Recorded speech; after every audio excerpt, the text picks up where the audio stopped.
ನಾವು ಏನೇ ಒಂದು ಅಧ್ಯಯನವನ್ನ ಮಾಡಬೇಕಾದರೆ ಬಾಲ್ಯದಲ್ಲಿ ಕಲಿತರೆ ಭಾರೀ ಅತ್ಯುತ್ತಮವಾದ ಕೆಲಸವನ್ನು ಮಾಡಿದರು. ಯಾಕೆ? ಬಾಲ್ಯದಲ್ಲಿ ಕಲಿಯದೆ ಇದ್ದರೆ ಗಿಡವಾಗಿ ಬಗ್ಗದು ಮರವಾಗಿ ಬಗ್ಗೀತೆ. ಬಾಲ್ಯದಲ್ಲಿಯೇ ಆ ವಿದ್ಯೆಗಳನ್ನು ಕಲಿಯದೆ ಇದ್ದಾಗ ವಯಸ್ಸಾದ ಮೇಲೆ ಹೇಗೆ ತಾನೇ ನಮಗೆ ಕಲಿಯಲಿಕ್ಕೆ ಸಾಧ್ಯ ಆಗತ್ತೆ? ನೆನಪಿನ ಶಕ್ತಿ, ಧಾರಣಾ ಶಕ್ತಿ ಎಲ್ಲವೂ ಕ್ರಮೇಣ ಕಡಿಮೆ ಆಗ್ತಾ ಆಗ್ತಾ ಬರುತ್ತೆ. ಆದ್ದರಿಂದ ಪ್ರಾಯ ಕಲಿತ ವಿದ್ಯೆ ಕೊನೆ ತನಕ ನೆನಪು ಉಳಿಯಬೇಕು ಅಂತಾದರೆ ಬಾಲ್ಯದಲ್ಲಿಯೇ ಎಲ್ಲ ಸಚ್ಚಾಸ್ತ್ರಗಳ ಅಧ್ಯಯನವನ್ನು ಮಾಡಿ ಅಂತ ತಿಳಿಸೋದಕ್ಕೋಸ್ಕರವೋ ಅನ್ನುವಂತೆ ಆ ತಿಮ್ಮಣ್ಣಾಚಾರ್ಯರು ಬಾಲ್ಯದಲ್ಲಿಯೇ ಅನೇಕ ಸಚ್ಚಾಸ್ತ್ರಗಳನ್ನು ಅಧ್ಯಯನ ಮಾಡಿದ್ರು.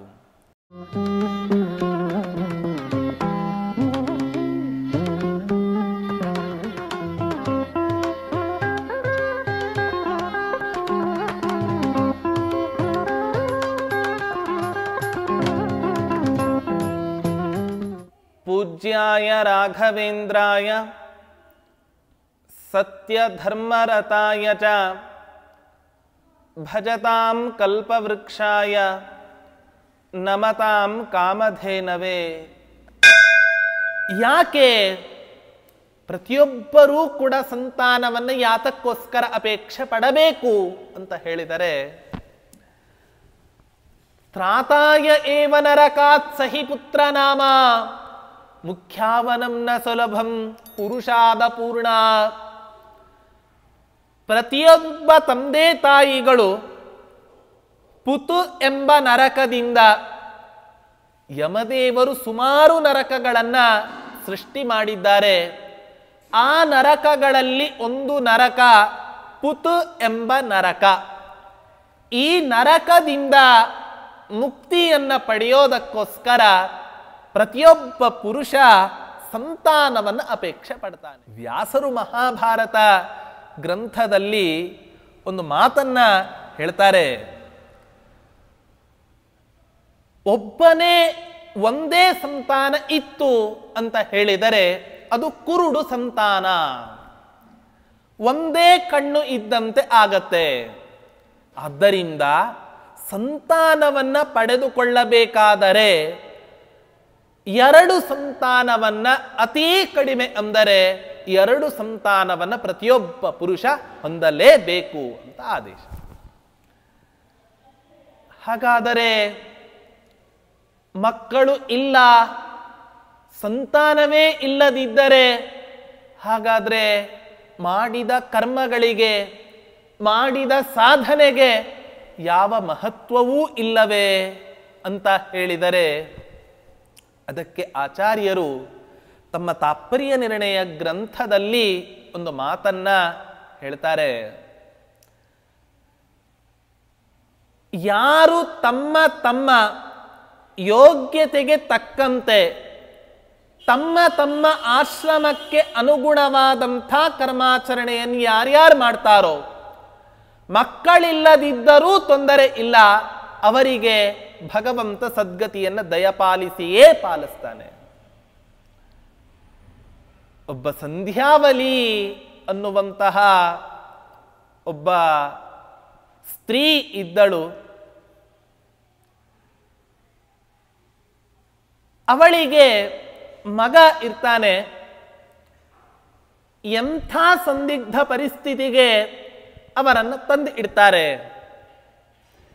ಏಕಾದಶಿ ಉಪವಾಸವನ್ನ ಬಿಡ್ತೀಯೋ ಅಥವಾ ಸಂತಾನ ಬೇಕೋ ಅಂತ ಕೇಳಿದಾಗ ಅತ್ಯಂತ ಕರ್ಮಠನಾದ, ಅತ್ಯಂತ ಧರ್ಮಿಷ್ಠನಾದ ಆ ವ್ಯಕ್ತಿ ಸಂತಾನ ಇಲ್ಲದಿದ್ದರೂ ತೊಂದರೆ ಇಲ್ಲ, ಆದರೆ ಏಕಾದಶಿ ಉಪವಾಸವನ್ನ ಮಾತ್ರ ಎಂದಿಗೂ ನಾನು ಪರಿತ್ಯಜಿಸಲಾರೆ.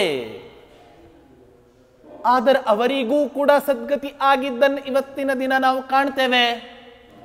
ಸಂತಾನ ಇಲ್ಲದಿದ್ದರೂ ಕೂಡ ತಮ್ಮ ತಮ್ಮ ಆಶ್ರಮಕ್ಕೆ ಅನುಗುಣವಾದ ಕರ್ಮಗಳನ್ನು ಆಚರಣೆ ಮಾಡಿದರೆ ಅವಶ್ಯವಾಗಿ ಆ ಭಗವಂತ ನಮಗೆ ಸದ್ಗತಿಯನ್ನು ದಯಪಾಲಿಸಿಯೇ ಪಾಲಿಸ್ತಾನೆ. ದಾಸರಾಯರು ಕೂಡ ಹೇಳ್ತಾರೆ, ಸ್ವೋಚಿತ ಕರ್ಮಗಳಾಚರಿಸುತ್ತ ನಿತ್ಯ, ಸ್ವೋಚಿತ ತಮ್ಮ ತಮ್ಮ ಆಶ್ರಮಕ್ಕೆ ತಮ್ಮ ತಮ್ಮ ಯೋಗ್ಯತೆಗೆ ಉಚಿತವಾದ ಕರ್ಮಗಳನ್ನು ಸತ್ಕರ್ಮಗಳನ್ನು ಯಾರು ಪ್ರತಿನಿತ್ಯ ಆಚರಣೆ ಮಾಡ್ತಾರೋ ಅವರಿಗೆ ಅವಶ್ಯವಾಗಿ ಆ ಭಗವಂತ ಅನುಗ್ರಹವನ್ನು ದಯಪಾಲಿಸಿಯೇ ಪಾಲಿಸ್ತಾನೆ, ಸದ್ಗತಿಯನ್ನ ಕೊಟ್ಟೇ ಕೊಡ್ತಾನೆ ಈ ಭಗವಂತ ಅಂತ ಹೇಳ್ತಾರೆ. ಆದ್ದರಿಂದ ಅದಕ್ಕೆ ಅನುಗುಣವಾಗುವಂತೆ ಸಂತಾನ ಇರಲಿ ಬಿಡಲಿ, ಸಂತಾನ ಇದ್ದರೆ ಪ್ರತಿಯೊಬ್ಬ ಪುರುಷರೂ ಕೂಡ ಆ ಭಗವಂತನ ಹತ್ತಿರ ಎಂಥ ಸಂತಾನವನ್ನು ಅಪೇಕ್ಷೆ ಪಡಬೇಕು. ವೇದವ್ಯಾಸ ದೇವರು ಹೇಳ್ತಾರೆ ಮಹಾಭಾರತ ಗ್ರಂಥದಲ್ಲಿ, ಏಷ್ಟವ್ಯಾ ಬಹವ ಪುತ್ರಾಹ ಯದ್ಯೇಕೋಪಿ ಗಯಾಂ ವ್ರಜೇತ್, ನೇಷ್ಟವ್ಯಾ ಬಹವ ಪುತ್ರಾಹ ಯಬ್ದೇಕೋಪಿ ಸುರಾಂ ಪಿಬೇತ್. ಪ್ರತಿಯೊಬ್ಬ ಪುರುಷ ಭಗವಂತನ ಹತ್ತಿರ ಅಪೇಕ್ಷೆಯನ್ನು ಪಡಬೇಕಂತೆ, ತುಂಬಾ ಮಕ್ಕಳನ್ನ ನನಗೆ ದಯಪಾಲಿಸು. ಯಾಕೆ? ತುಂಬಾ ಮಕ್ಕಳನ್ನ ನಾವು ಹುಟ್ಟಿಸಿಕೊಂಡರೆ ಹುಟ್ಟಿಸಿದ ಆ ಮಕ್ಕಳಲ್ಲಿ ಒಬ್ಬನಾದರೂ ಕೂಡ ಗಯಾ ಕ್ಷೇತ್ರಕ್ಕೆ ಹೋಗಿ ವಿಷ್ಣು ಪಾದದಲ್ಲಿ ಪಿಂಡ ಪ್ರದಾನವನ್ನು ಮಾಡ್ತಾನೆ, ನನಗೆ ಸದ್ಗತಿಯನ್ನು ದಯಪಾಲಿಸ್ತಾನೆ ಅನ್ನೋ ಆಸೆ. ಇದೇ ಮಹಾಭಾರತ ತನ್ನ ಮುಂದಿನ ಪಂಕ್ತಿಯಲ್ಲಿ ಹೇಳ್ತು, ನೇಷ್ಟವ್ಯಾ ಬಹವ ಪುತ್ರ, ಮಕ್ಕಳು ಬೇಡ ಬೇಡ ಅಂತ ಅಪೇಕ್ಷೆಯನ್ನು ಪಡಬೇಕು. ಯಾಕೆ?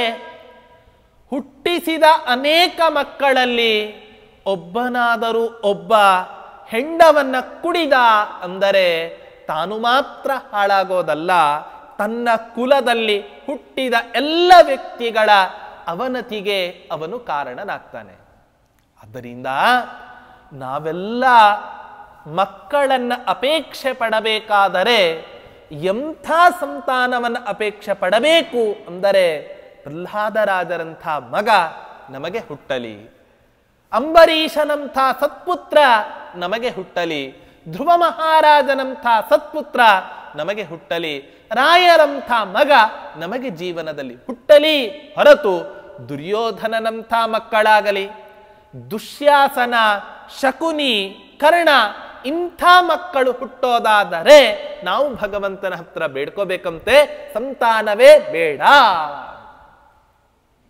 ಆದ್ದರಿಂದ ಆ ಕೃಷ್ಣಾಚಾರ್ಯರಿಗೆ ಹುಟ್ಟಿದಂಥ ಮಗ ಯಾವ ರೀತಿ ಇದ್ದ ಅಂತ ಹೇಳಿದರೆ ಅದಕ್ಕೋಸ್ಕರ ಹೇಳ್ತಾ ಇದ್ದಾರೆ, ಗುಣವಾರಿಧಿರಾವಿರಾಸ ವಿದ್ಯಾಚಣ ಕೃಷ್ಣಾರ್ಯ ಮಹೀಸುರಾಧಿನೇತು. ಆ ಕೃಷ್ಣಾಚಾರ್ಯ ಎಂಬ ಬ್ರಾಹ್ಮಣರಿಗೆ, ವೈದಿಕ ಬ್ರಾಹ್ಮಣರಿಗೆ ಒಬ್ಬ ಮಗ ಇದ್ದ, ಕನಕಾಚಲ. ಹೆಂಗಿದ್ದ? ಅತಿಧೀರ, ಅತ್ಯಂತ ಬುದ್ಧಿವಂತನಾಗಿದ್ದನಂತೆ. ಅಷ್ಟೇ ಅಲ್ಲ, ಅತಿಯಾದ ಧೈರ್ಯವಂತನೂ ಕೂಡ ಆಗಿದ್ದ. ಎಷ್ಟರ ಮಟ್ಟಿಗೆ ಅವನ ಧೈರ್ಯ ಇತ್ತು ಅಂತ ಹೇಳಿದರೆ ಅದಕ್ಕೋಸ್ಕರ ಹೇಳ್ತಾರೆ, ಕನಕೋರ್ವಿ ಭೃತಿವಾಪರೋತಿ ಧೀರ. ಕನಕೋರ್ವೀಭೃತ ಅಂದರೆ ಬಂಗಾರದ ಪರ್ವತ, ಮೇರು ಪರ್ವತ. ಮೇರು ಪರ್ವತ ಎಷ್ಟು ಗಟ್ಟಿಯಾಗಿ ಇದೆನೋ ಅಷ್ಟೇ ಗಟ್ಟಿಯಾದ ಅಚಲವಾದ ನಿರ್ಧಾರ, ಅಚಲವಾದ ಮನಸ್ಸು ಆ ಕೃಷ್ಣಾಚಾರ್ಯರ ಮಗನಾದ ಕನಕಾಚಲನಲ್ಲಿ ಇತ್ತು. ಆದ್ದರಿಂದ ಇಂಥ ಆ ಕನಕಾಚಲ ಎಂಬ ಸತ್ಪುತ್ರನನ್ನ ಆ ಕೃಷ್ಣಾಚಾರ್ಯರು ಪಡೆದು ಕೇವಲ ತಾವು ಮಾತ್ರ ಜೀವನದಲ್ಲಿ ಅವನಿಂದ ಸದ್ಗತಿಯನ್ನು ಪಡೆಯಲಿಲ್ಲ ಹೊರತು ಮುಂದಿನ ಸಮಾಜಕ್ಕೆ ಒಂದು ಅತ್ಯುತ್ತಮವಾದ ಸಂತಾನವನ್ನು ನೀಡಿದ ಒಂದು ಹೆಮ್ಮೆ, ಒಂದು ಅತ್ಯುತ್ತಮವಾದ ಕೊಡುಗೆ ಅವರದ್ದಾಗಿದೆ, ಆ ಕೃಷ್ಣಾಚಾರ್ಯರದ್ದು. ಒಬ್ಬ ಹಿರಿಯರು ಹೇಳ್ತಾ ಇದ್ದರು. ತಂದೆ ಮಾಡಿದ ಸತ್ಕರ್ಮದ ಫಲ ಮಕ್ಕಳಲ್ಲಿ ಕಾಣಬೇಕು. ಮಕ್ಕಳು ಯಾವ ರೀತಿ ಇರ್ತಾರೆ ಅನ್ನೋದನ್ನ ನೋಡಿ ಇವರ ಅಪ್ಪ ಹೆಂಗಿದ್ದಾನೆ ಅಂತ ತೀರ್ಮಾನ. ಭಾರೀ ಕರ್ಮಠ, ಭಾರೀ ಪ್ರತಿನಿತ್ಯ 108 ಕೊಡದ ಸ್ನಾನವನ್ನ ಮಾಡ್ತಾ ಇದ್ದರು. ಪ್ರತಿನಿತ್ಯ ಅನೇಕ ಜಪ ತಪಾನುಷ್ಠಾನವನ್ನು ನಡೆಸ್ತಾ ಇದ್ದರು. ಅನೇಕ ಹಿರಿಯ ಯತಿಗಳಿಗೆ ದೊಡ್ಡ ದೊಡ್ಡ ಉದ್ಗ್ರಂಥಗಳನ್ನು ಪಾಠ ಮಾಡ್ತಾ ಇದ್ದರು ಒಬ್ಬ ಹಿರಿಯ ವಿದ್ವಾಂಸರು. ಅವರಿಗೆ ಒಂದು ಸಂತಾನ ಆಯಿತು. ಅವರ ಇನ್ನೊಂದು ಪ್ರತಿರೂಪದಂತೆ ತಾವು ಆಚರಣೆ ಮಾಡಿದ ಯಾವ ತಪಸ್ಸು ಇದೆ ಆ ತಪಸ್ಸಿನ ಫಲ ಅವರ ಮಗನಲ್ಲಿ ಅವರು ಕಂಡರು. ಆದರೆ ಅವರ ಮಗ ಅವರಿಗೂ ಒಂದು ಸಂತಾನ ಆಯಿತು, ಅನೇಕ ಸಂತಾನ ಆಯಿತು. ಆದರೆ ಅಪ್ಪನಂತೆ ಸತ್ಕರ್ಮಾನುಷ್ಠಾನವನ್ನು ಮಾಡದೇ ಇರೋ ಕಾರಣದಿಂದ ಕೇವಲ ಅಪ್ಪನ ತಪಸ್ಸಿನ ಫಲದಲ್ಲಿ ಇರುವ ಪಾಂಡಿತ್ಯವನ್ನ, ಸಚ್ಚಾಸ್ತ್ರಗಳನ್ನ ತಮ್ಮ ದೇಹದಲ್ಲಿ ಅಳವಡಿಸಿಕೊಂಡರೂ ಕೂಡ ಅನುಷ್ಠಾನ ಇಲ್ಲದೇ ಇರೋ ಕಾರಣದಿಂದ ಒಂದು ಅವರಿಗೆ ಹುಟ್ಟಿದ ಸಂತಾನ ಅನೇಕ ಅವರಷ್ಟು ಅಲ್ಲದೆ ಹೋದರೂ ಕೂಡ ತುಂಬಾ ಒಂದು ಕೆಟ್ಟ ಸಂತಾನವಾಗಿ, ಯಾವ ಪಾಂಡಿತ್ಯವೂ ಇಲ್ಲದೆ ಇರುವಂಥ ಸಂತಾನವಾಗಿ ಇವತ್ತಿನ ದಿನ ಸಮಾಜದಲ್ಲಿ ಇದೆ. ಆದ್ದರಿಂದ ಒಳ್ಳೆ ಮಕ್ಕಳು ಹುಟ್ಟಬೇಕು ಅಂತ ಹೇಳಿದರೆ ಸುಮ್ಮನೆ ಯಾವತ್ತೂ ಕೂಡ ಹುಟ್ಟಲಿಕ್ಕೆ ಸಾಧ್ಯ ಇಲ್ಲ. ಶಾಸ್ತ್ರ ಉಪದೇಶ ಮಾಡುತ್ತೆ ನಮಗೆ, ಋಣಾನುಬಂಧ ರೂಪೇಣ ಪತಿ ಪತ್ನಿ ಸುತ ಆಲಯ. ಯಾರನ್ನಾದ್ರೂ ಹೋಗಿ ಕೇಳಿ, ಹೆಂಡತಿ ಹೆಂಗಿದ್ದಾಳೆ, ಗಂಡ ಹೆಂಗಿದ್ದಾನೆ, ಮಕ್ಕಳು ಹೆಂಗಿದ್ದಾವೆ, ಎಲ್ಲ ದೇವರ ಆಶೀರ್ವಾದ ಅಥವಾ ಒಬ್ಬ ಸಾತ್ವಿಕ ಸಹೃದಯಿ ಅವನಾಗಿದ್ದ ಅಂತಾದರೆ ಅವನು ಹೇಳ್ತಾನೆ, ನಮ್ಮ ಹಿರಿಯರ ಆಶೀರ್ವಾದ, ನಮ್ಮ ಹಿರಿಯರ ತಪಸ್ಸಿನ ಫಲ ನಾನು ಉಣ್ತಾ ಇದ್ದೇನೆ. ಆದ್ದರಿಂದ ಒಳ್ಳೆ ಮನೆ, ಒಳ್ಳೆ ಮಕ್ಕಳು, ಒಳ್ಳೆ ಹೆಂಡತಿ, ಒಳ್ಳೆ ಗಂಡ ಇವರೆಲ್ಲ ಸುಮ್ಮನೆ ಸಿಗಲಿಕ್ಕೆ ಸಾಧ್ಯ ಇಲ್ಲ. ಹೊರತು ನಮ್ಮ ಹಿರಿಯರ ತಪಸ್ಸಿನ ಫಲದ ರೂಪದಲ್ಲಿ, ನಾವು ಮಾಡಿದ ಜನ್ಮಾಂತರದ ಅನುಷ್ಠಾನ ಫಲದಲ್ಲಿ ನಮಗೆ ಈ ಎಲ್ಲ ಪದಾರ್ಥಗಳೂ ಕೂಡ ಇವತ್ತಿನ ದಿನ ಜಗತ್ತಿನಲ್ಲಿ ದೊರೀತಾವೆ. ಆದ್ದರಿಂದ ನಾವು ನೀವು ನಮಗೆ ಸಂತಾನ ಆಗಬೇಕು ಅಂತಾದರೆ ಅಂಬರೀಷನಂಥ ಸದ್ಭಕ್ತ, ಪ್ರಹ್ಲಾದನಂಥ ಸದ್ಭಕ್ತ ನಮಗೆ ದೊರಕಲಿ ಅಂತ ನಾವು ಪ್ರಾರ್ಥನೆಯನ್ನು ಮಾಡಬೇಕು ಅಂತ ಈ ಮೂಲಕ ನಮಗೆ ಆಚಾರ್ಯರು ತಿಳಿಸಿಕೊಡ್ತಾ ಇದ್ದಾರೆ. ಹೀಗೆ ತಿಳಿಸಿಕೊಡ್ತಾ ಮುಂದಿನ ಶ್ಲೋಕದಲ್ಲಿ ಹೇಳ್ತಾರೆ ನಾರಾಯಣಾಚಾರ್ಯರು, ಉದಭೂದಧಿಭೂತಲಂ ದ್ವಿಜೇಂದ್ರಾದಧಿಭೂರಾಗಮ ಮೌಲಿತಂತ್ರಭಾಜಂ ಅವದನ್ ಕಿಲ ತಿಮ್ಮಣಾರ್ಯಮಾರ್ಯ ಸುಹೃದೋ ವೆಂಕಟಶೈಲನಾಥನಾಥಂ.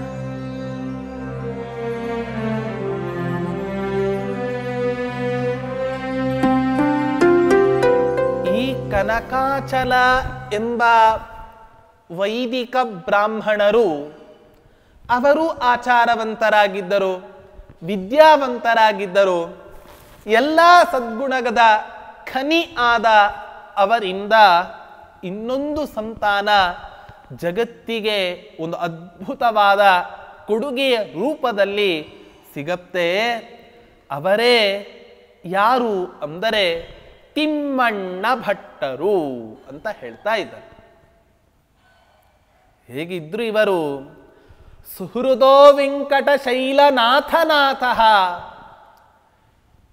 ಇಡೀ 7 ಪರ್ವತಗಳಿಗೆ ಒಡೆಯನಾದ ಯಾವ ಶ್ರೀನಿವಾಸ ಇದ್ದಾನೆ, ಯಾವ ವೆಂಕಟೇಶನಿದ್ದಾನೆ, ಆ ಶ್ರೀನಿವಾಸ ದೇವರ ನಿಷ್ಕಲ್ಮಶ ಅಂತರಂಗ ಭಕ್ತರಾಗಿದ್ದರು ಈ ತಿಮ್ಮಣ್ಣಾಚಾರ್ಯರು. ಹೇಗಿದೆ ವೆಂಕಟಾಚಲ ಪರ್ವತ? ಒಂದೊಂದು ಯುಗದಲ್ಲಿ ಒಂದೊಂದು ಹೆಸರಿನಿಂದ ಪ್ರಸಿದ್ಧಿಯನ್ನ ಗಳಿಸಿಕೊಂಡ ಪರ್ವತವೇ ಇವತ್ತಿನ ದಿನ ಭೂಲೋಕದ ವೈಕುಂಠ ಅಂತ ಕರೆಸಿಕೊಂಡಂತಹ ವೆಂಕಟಾಚಲ ಪರ್ವತ. ಹೆಸರೇ ಹೇಳುವಂತೆ ವೇಂ ಪಾಪಂ ಕಟತೆ ಯಸ್ಮಾತ್ ಚಲ ಇತ್ಯಭಿಧೀಯತೆ. ವೇಂ ಅನ್ನೋ ಶಬ್ದಕ್ಕೆ ಪಾಪ. ಯಾರು ಆ ವೆಂಕಟಾಚಲ ಪರ್ವತವನ್ನ ಬರಿಗಾಲಲ್ಲಿ ಹತ್ತಿಕೊಂಡು ಆ ಪರ್ವತಾರೋಹಣವನ್ನ ಮಾಡಿ ಶ್ರೀನಿವಾಸ ದೇವರ ದರ್ಶನವನ್ನ ಮಾಡ್ತಾರೋ ಅವರ ಎಲ್ಲ ಪಾಪಗಳು ಕೂಡ ಕಟ ಕಟ ಕಟ ಅಂತ ಹೇಳಿ ನಾಶ ಆಗಿ ಹೋಗ್ತಾವೆ. ಇವತ್ತಿನ ದಿನ ಜಾತಿ, ಮತ, ಪಂಥ ಇದೆಲ್ಲವನ್ನೂ ಕೂಡ ಮೀರಿ ಎಲ್ಲರಿಂದಲೂ ಉಪಾಸ್ಯನಾದ ಏಕೈಕ ದೇವ ಅಂತ ಹೇಳಿದರೆ ಅದು ತಿರುಮಲೇಶ. ತಿರುಮಲ ಎಂಬ ಕ್ಷೇತ್ರದಲ್ಲಿ ನೆಲೆಸಿದ ಯಾವ ಶ್ರೀನಿವಾಸನಿದ್ದಾನೆ ಎಲ್ಲ ಜನಾಂಗದಿಂದ ಉಪಾಸ್ಯನಾದ ದೇವ. ನಮಗೆ ಆಶ್ಚರ್ಯ ಆಗಬಹುದು, ಎಲ್ಲ ಸಮಾಜದಿಂದ, ಜಾತಿ ಮತದಿಂದ ಎಲ್ಲರಿಂದಲೂ ಉಪಾಸ್ಯರಾದ ಗುರುಗಳ ಅಂದರೆ ಅದು ಮಂತ್ರಾಲಯ ಪ್ರಭುಗಳಾದ ರಾಘವೇಂದ್ರ ತೀರ್ಥರು ಹೇಗೋ ಅದರಂತೆ ಎಲ್ಲ ಮತ ಪಂಥದವರಿಂದ ಉಪಾಸ್ಯನಾದ ಜಗತ್ತಿನಲ್ಲಿ ಇರುವ ಏಕೈಕ ದೇವ ಅಂತ ಹೇಳಿದರೆ ಅದು ತಿರುಮಲೇಶ ವೆಂಕಟಾಚಲ ಪರ್ವತದಲ್ಲಿ ಸನ್ನಿಹಿತನಾದಂಥ ಶ್ರೀನಿವಾಸ ದೇವರು. ಆ ಪರ್ವತದಲ್ಲಿ ಇವತ್ತಿಗೂ ಕೂಡ ಅನೇಕ ಋಷಿ ಮಹರ್ಷಿಗಳು ವೃಕ್ಷ ರೂಪವನ್ನ ತಾಳಿ ತಪಸ್ಸನ್ನ ಮಾಡ್ತಾ ಇದ್ದಾರೆ. ಎಲ್ಲಿಂದಲೋ ತೀರ್ಥದ ಉಗಮ. ಪ್ರತಿ ಶುಕ್ರವಾರದಂದು ಆ ಶ್ರೀನಿವಾಸ ದೇವರಿಗೆ ಅಭಿಷೇಕವನ್ನ ಮಾಡಲಿಕ್ಕೆ ಇವತ್ತಿನ ತನಕವೂ ಕೂಡ ಅನೇಕ ಪರ್ವತಗಳಿಂದ ಅಭಿಷೇಕದ ನೀರನ್ನ ತರೋದನ್ನ ನಾವು ನೋಡ್ತೇವೆ. ಆದ್ದರಿಂದ ಅಂಥ ವೆಂಕಟಾಚಲ ಪರ್ವತದಲ್ಲಿ ಸನ್ನಿಹಿತನಾದ ಯಾವ ಶ್ರೀನಿವಾಸ ದೇವರಿದ್ದಾರೆ ಆ ಶ್ರೀನಿವಾಸ ದೇವರ ನಿಷ್ಕಲ್ಮಶ ಅಂತರಂಗ ಭಕ್ತರಾಗಿದ್ದರು ಈ ತಿಮ್ಮಣ್ಣಾಚಾರ್ಯರು ಅಂತ ಹೇಳ್ತಾ ಇದ್ದಾರೆ. ಅಷ್ಟೇ ಅಲ್ಲ, ಹೇಳ್ತಾರೆ ಆಗಮ ಮೌಲಿ ತಂತ್ರ ಭಾಜಾ. ಆ ವೆಂಕಟ ಆ ತಿಮ್ಮಣ್ಣಾಚಾರ್ಯರು ಹೇಗಿದ್ರು ಅಂತ ಹೇಳಿದರೆ ಅನೇಕ ವೇದಗಳನ್ನ, ಅನೇಕ ಸಚ್ಚಾಸ್ತ್ರಗಳನ್ನ, ಎಲ್ಲ ಬ್ರಾಹ್ಮಣರಿಗೆ ಉಚಿತವಾದ ಎಲ್ಲ ಕರ್ಮಾನುಷ್ಠಾನವನ್ನು ಮಾಡಿ ಇನ್ನೊಬ್ಬರಿಗೆ ಮಾದರಿ ಪುರುಷರಾಗಿದ್ರಂತೆ ಆ ತಿಮ್ಮಣ್ಣಾಚಾರ್ಯರು. ಇಂಥ ಆ ತಿಮ್ಮಣ್ಣ ಭಟ್ಟರು ಆ ಕನಕಾಚಲ ಎಂಬ ಬ್ರಾಹ್ಮಣ ಶ್ರೇಷ್ಠರಿಂದ ಈ ಭೂಮಂಡಲದಲ್ಲಿ ಅವತಾರವನ್ನ ಈ ಭೂಮಂಡಲದಲ್ಲಿ ಅವರು ಹುಟ್ಟುತ್ತಾರಂತೆ. ಶ್ರೀನಿವಾಸನ ಭಕ್ತರಾಗಿ ಶ್ರೀನಿವಾಸನ ಸೇವೆಯನ್ನ ಮಾಡ್ತಾರೆ. ನಾವೆಲ್ಲ ಕೇಳ್ತೇವೆ, ವೆಂಕಟಾದ್ರಿ ಸಮಂ ಸ್ಥಾನಂ ಬ್ರಹ್ಮಾಂಡೇ ನಾಸ್ತಿ ಕಿಂಚನ, ವೆಂಕಟೇಶ ಸಮೋ ದೇವೋ ನ ಭೂತೋ ನ ಭವಿಷ್ಯತಿ. ಇಡೀ ಭರತ ಖಂಡದಲ್ಲಿ ವೆಂಕಟಾಚಲ ಪರ್ವತಕ್ಕೆ ಸಮಾನವಾದ ಇನ್ನೊಂದು ಪರ್ವತ ಇಲ್ಲ. ಅಷ್ಟೇ ಅಲ್ಲ, ಆ ಕ್ಷೇತ್ರ ಸ್ವಾಮಿಯಾದ ಯಾವ ವೆಂಕಟೇಶನಿದ್ದಾನೆ ಆ ಶ್ರೀನಿವಾಸ ದೇವನಿಗೆ ಸಮಾನನಾದ ಇನ್ನೊಬ್ಬ ದೈವನಿಲ್ಲ. ಅಂಥ ಮಹತ್ವಪೂರ್ಣವಾದ ಕ್ಷೇತ್ರ ಆ ತಿರುಮಲ ಕ್ಷೇತ್ರ ಅಂತ ಹೇಳ್ತಾರೆ. ಅನೇಕ ದಾಸಾನುದಾಸರಿಗೆ, ವಿಜಯದಾಸರಿಗೆ, ಪುರಂದರ ದಾಸರಿಗೆ, ಜಗನ್ನಾಥ ದಾಸರಿಗೆ, ಸತ್ಯಧ್ಯಾನ ತೀರ್ಥರಂಥ ಮಹನೀಯರಿಗೆ, ಅನೇಕ ಯತಿವರೆಣ್ಯರಿಗೆಲ್ಲರಿಗೂ ಕೂಡ ಅನುಗ್ರಹ ವ್ಯಾಸತೀರ್ಥರಿಂದ 12 ವರ್ಷಗಳ ಕಾಲ ನಿರಂತರವಾಗಿ ಪ್ರತಿನಿತ್ಯ ಪೂಜೆ ಮಾಡಿಸಿಕೊಂಡ ಮಹಾನುಭಾವ ಆ ಶ್ರೀನಿವಾಸ ದೇವ. ಇವತ್ತಿನ ದಿನವೂ ಕೂಡ ಆ ಕ್ಷೇತ್ರದಲ್ಲಿ ಹೋಗಿ ನಾವು ವ್ಯಾಸತೀರ್ಥರ ಆಹ್ನಿಕ ಮಂಟಪವನ್ನು ಇವತ್ತಿನ ತನಕವೂ ಕೂಡ ನಾವು ನೋಡಬಹುದಾಗಿದೆ. ಅಂಥ ವ್ಯಾಸತೀರ್ಥರು, ಶ್ರೀಪಾದರಾಜರು, ಬ್ರಹ್ಮಣ್ಯ ತೀರ್ಥರು ಇವರೇ ಮೊದಲಾದ ಎಲ್ಲ ಜ್ಞಾನಿ ಶ್ರೇಷ್ಠರು ತಪಸ್ವಿಗಳಿಂದ ಉಪಾಸ್ಯನಾಗಿ ಅವರಿಗೆ ಅನುಗ್ರಹದಾಯಕನಾಗಿ ಯಾವ ಆ ತಿರುಮಲೇಶನಾಗಿ ಶ್ರೀನಿವಾಸ ನಿಂತಿದ್ದಾನೆ, ಅಂಥ ಶ್ರೀನಿವಾಸನ ಅಂತರಂಗ ಭಕ್ತರಾಗಿದ್ದರು ಈ ತಿಮ್ಮಣ್ಣಾಚಾರ್ಯರು. ಅಂಥ ತಿಮ್ಮಣ್ಣಾಚಾರ್ಯರ ಪಾಂಡಿತ್ಯವನ್ನ ವರ್ಣನೆ ಮಾಡ್ತಾ ಇದ್ದಾರೆ. ಅಧಿಕೃತ್ಯ ಸಬಾಲ್ಯ ಏವ ಶಾಸ್ತ್ರಾಣ್ಯಧಿಕಂ ವೈಣೀಕವರ್ಣ್ಯಗಾನ ವಿದ್ಯಾಃ ನಗರಂ ವಿಜಯಾಖ್ಯಮಧ್ಯತಿಷ್ಠಜ್ಜನನೀತಾತ ಸುಹೃಜ್ಜನಾಧಿವಾಸಂ.